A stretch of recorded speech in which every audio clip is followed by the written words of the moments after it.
Coucou tout le monde, c'est Florence, bienvenue dans cette vidéo. Donc la semaine dernière, je vous ai proposé une première vidéo qui vous donnait des astuces pour épicer un petit peu vos tirages, pour sortir de la routine de la simple carte du jour. Peut-être aussi pour vous aider si justement juste tirer l'énergie du jour, c'est pas forcément toujours très clair. Si vous voulez vous entraîner à faire des tirages aussi, mais que vous n'avez pas trop d'idées, si vous avez du mal à construire vos tirages, voilà. Si toutes ces questions-là vous interrogent, je vous propose aujourd'hui de nouvelles astuces pour faire ça.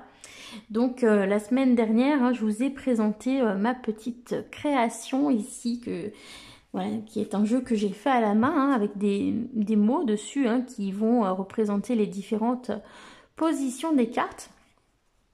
Donc voilà, j'ai appelé ça mon random spread. Donc j'ai pris tout simplement des cartes à jouer vierges que j'ai décorées et sur lesquelles j'ai écrit les positions de cartes.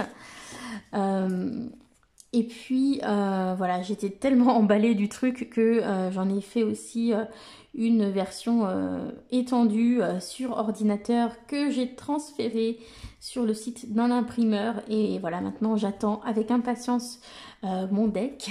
Voilà, donc je vous le présenterai dès que j'aurai la version imprimée entre les mains, parce que ce sera beaucoup plus joli que celui-ci. Mais voilà, sachez que si vous ne savez pas où acheter des cartes vierges comme ça, blanches, ou que vous n'avez pas envie de payer pour faire imprimer un jeu, par exemple auprès de compagnies comme Make Playing Cards, vous avez aussi la possibilité d'utiliser des choses que vous avez peut-être déjà dans votre collection pour faire la même chose. Si, je vous assure, c'est possible. Donc, finalement, quand on regarde les cartes que j'ai faites, ce sont des cartes avec simplement un ou deux mots-clés dessus. Moi, quand je pense aux différents systèmes d'oracle, il y en a bien un qui correspond un petit peu à cette idée de concept où on va associer un ou deux mots-clés avec chaque symbole. C'est le petit Lenormand. Donc, vous pouvez très bien utiliser un petit Lenormand pour définir les positions de vos tirages ou même les thématiques de vos tirages.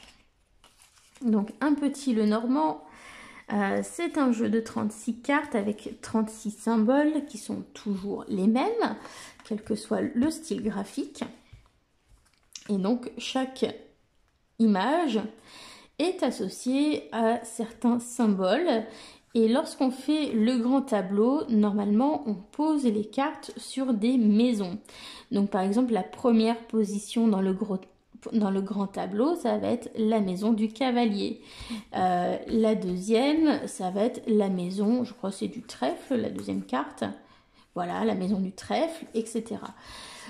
Et donc, chaque maison dans le grand tableau correspond en fait à une question. Donc, par exemple, ce qui va être en maison de mon cavalier, ça va indiquer ce qui arrive vers moi.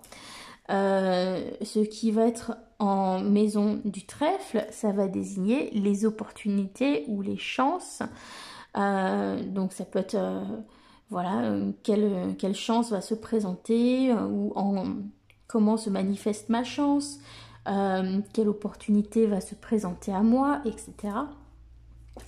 L'anneau, ça peut nous parler évidemment du couple, du partenariat, de l'engagement. Voilà, donc autour de ça, on va pouvoir créer des questions en fait grâce à ces symboles. La maison, donc ça peut être qu'est-ce que j'ai besoin de savoir par rapport à ma famille, par rapport à mon foyer. La cigogne représente le changement, donc quel changement va se présenter dans ma vie ou comment puis-je m'adapter à tel changement, qu'est-ce que je dois changer dans ma vie, enfin voilà. À partir de ce mot-clé, vous allez pouvoir faire des questions et du coup faire des tirages. Donc je vous propose de faire un petit exemple où on va prendre deux cartes pour pas que ce soit trop long et ensuite on mettra des cartes de tarot sur ces différentes positions pour répondre à nos questions. Voilà, et puis je trouve ça assez sympa que finalement les cartes nous disent bah, sur quoi aujourd'hui il faut se concentrer. Donc aujourd'hui, bah, hop, on va se concentrer sur la famille et sur l'étoile. Donc la famille dans le Petit Lenormand, c'est une carte qui nous parle, enfin la maison, c'est une carte qui nous parle de la famille, pardon. Voilà, je remets les choses dans le bon ordre. Donc bah, peut-être quel est mon rapport par rapport à ma famille ou qu'ai-je besoin de savoir par rapport à ma famille. Et puis l'étoile, ça nous parle de sérénité, donc par exemple comment apporter plus de sérénité dans mon foyer. Donc voilà, qu'ai-je besoin de savoir par rapport à ma famille ou quelle est ma relation à ma famille. Hop. Et comment apporter davantage de sérénité dans mon foyer. Je vais rester dans la thématique du foyer, hein, puisqu'on est sur la carte de la maison. Hop. Donc, ici, alors, bah, ici, sur le rapport à la famille avec le 7 des épées, on a l'impression que certaines choses nous échappent un petit peu. Vous voyez, on a les feuilles qui sont un petit peu emportées par le vent et qui s'échappent. Donc voilà, on n'est peut-être pas forcément au courant de tout. Peut-être certaines informations nous échappent par rapport à notre famille. Donc voilà, il va falloir résoudre ça. Peut-être des choses à surveiller. Et puis, comment voilà, apporter davantage de sérénité dans mon foyer. On a la carte des amoureux, bah, tout simplement en témoignant de l'amour aux membres de ma famille ou aux membres de mon foyer, en faisant les choses avec le cœur, etc. Voilà, je trouve que ça fait de super messages et du coup c'est très simple à utiliser.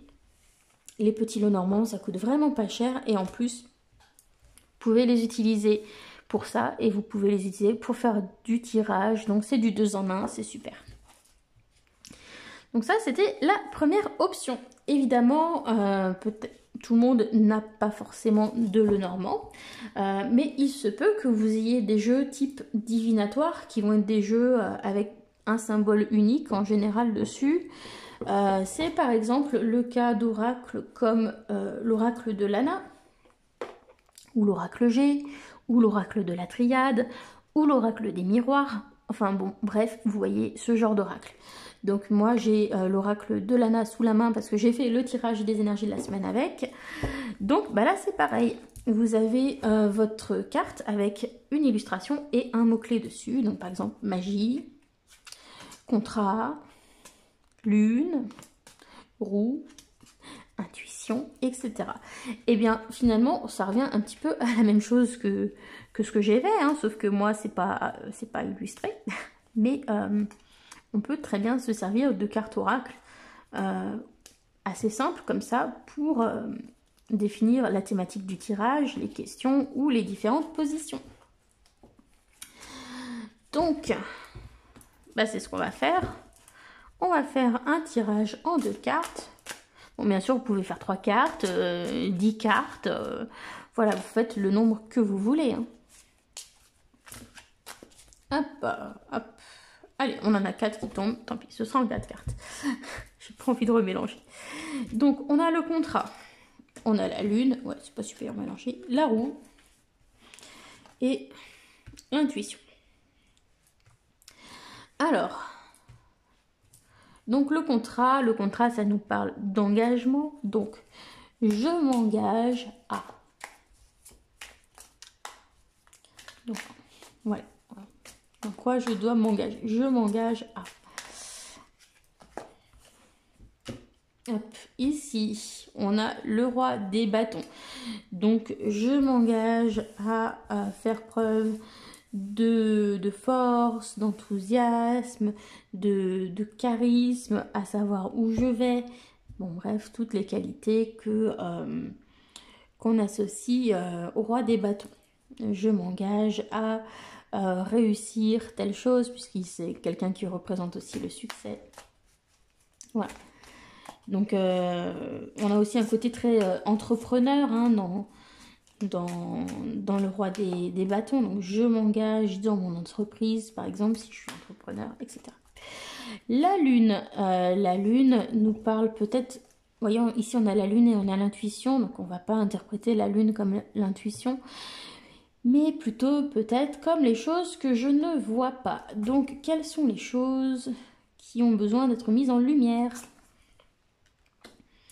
Ici, on a le 5 de coupe. Le 5 de coupe, ça nous parle d'être complètement omnibulé par des choses qu'on a perdues, par des regrets, par des choses qui nous ont rendus tristes, etc. Bah, qu'est-ce que je ne vois pas? Généralement, ce que je vois pas dans le 5 de coupe, c'est les 2 coupes qui sont encore debout. Donc, finalement, même s'il s'est passé tel ou tel événement qui me rend triste, qui me fait prouver des regrets, pourquoi je peux être reconnaissant? Qu'est-ce que j'ai encore malgré tout voilà, pour lequel je peux dire merci ou quelle est la leçon qui m'a été apportée par cette situation. Voilà. Ensuite, la roue.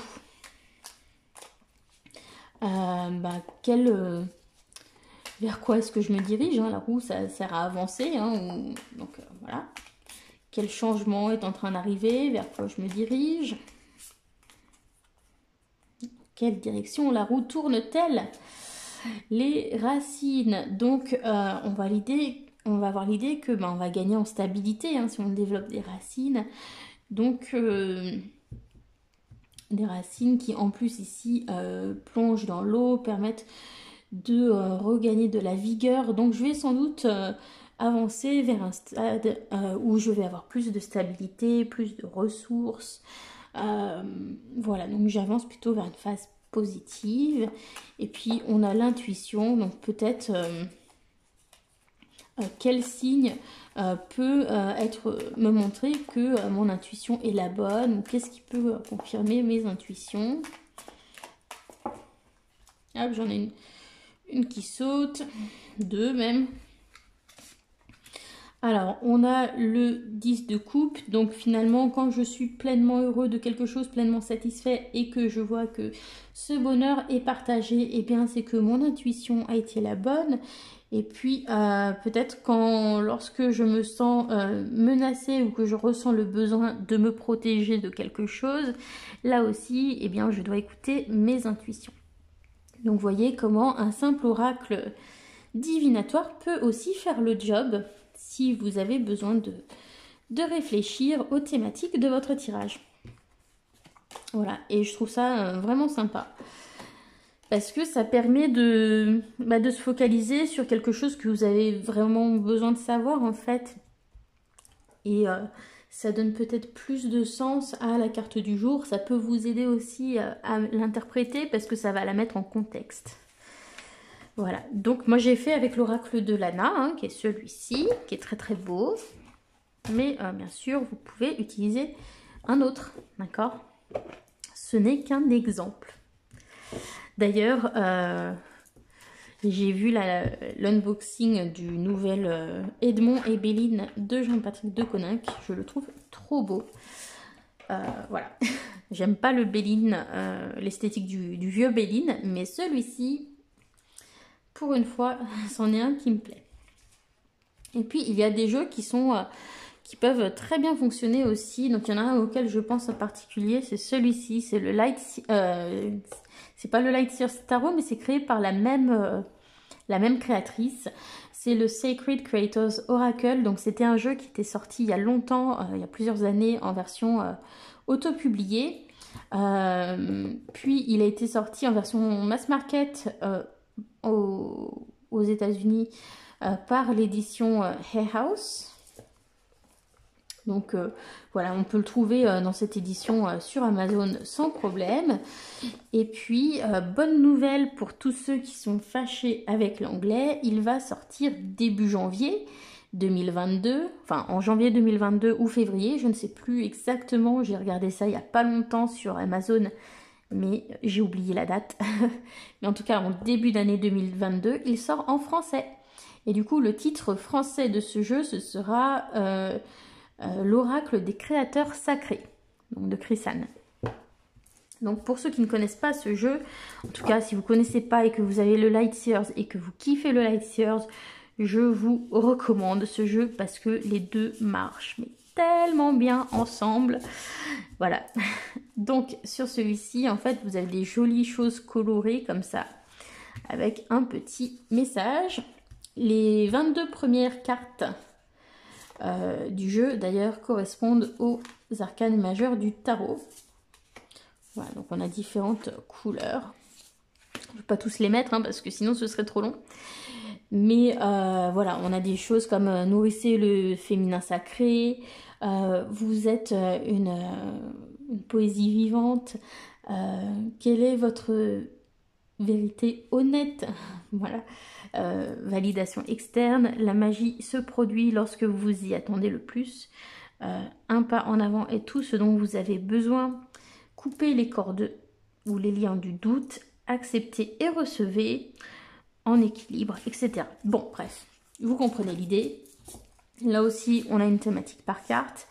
Évidemment, c'est un jeu qu'on peut utiliser tout seul, hein, comme un oracle. Il y a un livret d'accompagnement qui est fait pour ça dedans, où vous avez l'interprétation des cartes, le message des cartes. Et puis, ce qui est pas mal, en fait, c'est qu'à la fin, on a plein de questions d'amorce pour faire du journaling. Et du coup, bah, ça peut être top pour faire vos positions de tirage ou vous donner la thématique de votre tirage. Donc dans ce cas-là, hop, allez, on en a 3. Ça saute, ça saute. Donc on a le créateur du feu, le succès dans la transformation et remplir sa coupe sacrée de rire. Donc, ici, bah, ça nous parle de création de feu, le feu qu'on va associer par exemple à la passion, à la créativité. Donc voilà, par exemple,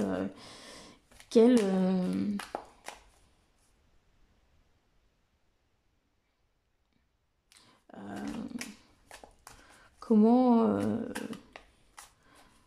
utiliser ma créativité dans les activités qui me passionnent. Je vais rester sur une question assez bateau.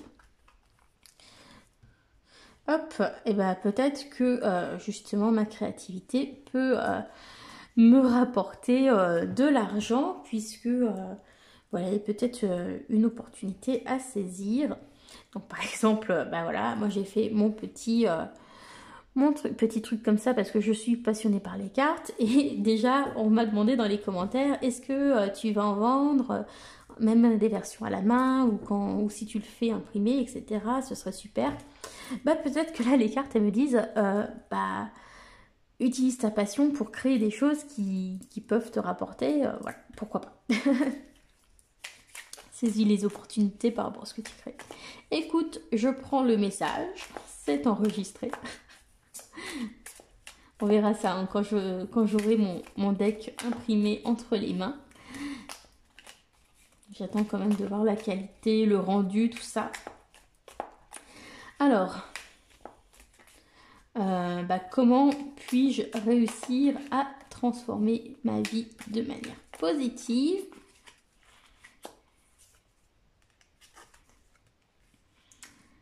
Alors, on a la reine des bâtons, donc en me montant, en utilisant ma passion, en étant créatrice, voilà.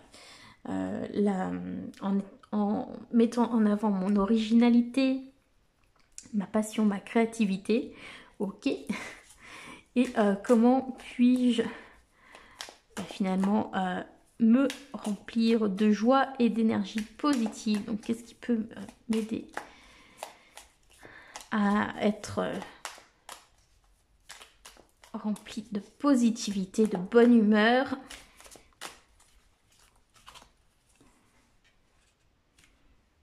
Ici, on a l'impératrice, bah, tout simplement en prenant soin de moi, en écoutant ma créativité, en donnant vie à mes projets, aux choses qui me passionnent. Bon, en tout cas, c'est assez bien ensemble, hein. Tout ça, c'est Voilà, c'est assez rigolo comment ça se répond.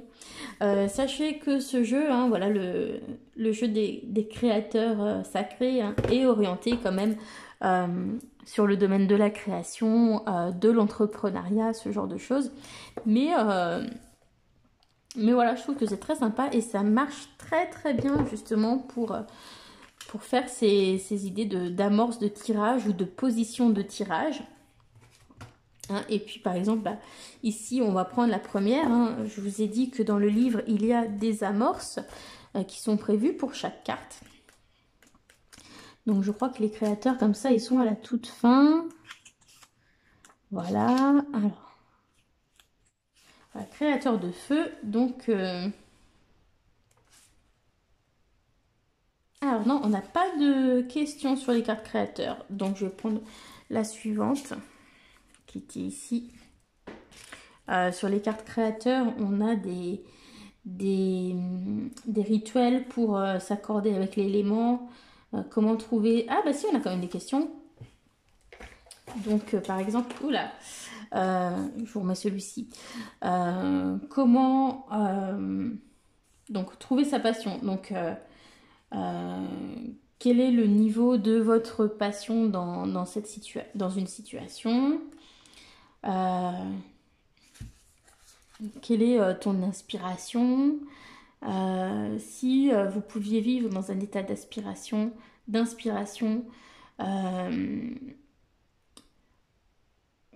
qu'est-ce que vous feriez et à quoi est-ce que ça ressemblerait? Enfin voilà, vous avez plein de choses. Voilà. Donc voilà, ce genre d'oracle aussi peut fonctionner. Donc vous l'aurez compris, hein, vous pouvez très bien partir sur quelque chose que vous faites vous-même, comme ça avec des petits papiers, des petites cartes blanches, mais vous pouvez aussi tout à fait utiliser des choses qui existent déjà et que vous avez dans votre collection.